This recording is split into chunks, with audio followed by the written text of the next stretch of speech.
परंतु कर्ज किती आहे? 40,000 कर्ज आहे अंजुमन. 40,000. किती तुम्हाला? जमीन 4.5 हेक्टर. अच्छा.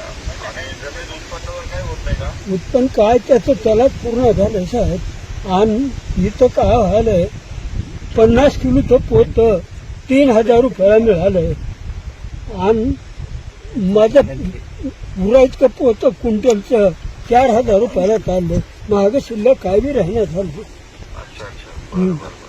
म्हणून मालाला भाव मिळावं, झालं कर्ज माफ व्हावं आणि ह्या शेतीला थोड्या शेतकऱ्याला सगळ्याला बी खात मिळावं अशी आमची भावना आहे.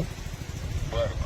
मी त्यावर कारवाई करतो. पण आता सध्या तुम्हाला शेती करण्यासाठी काही मदतीची गरज आहे का? आता काय कोळपणाला ह्याला त्याला खुरपणाला आमच्याकडे पैसा नाही, म्हणून आम्ही आऊत वडून ही गवत काढून त्याला खुरपून काढतोय साहेब. पण त्याला दुसरा काय मार्ग आहे? म्हणजे कुणी गावामधून आपले बैल जोडी वगैरे भाडेपट्ट्याने देईल का तुम्हाला?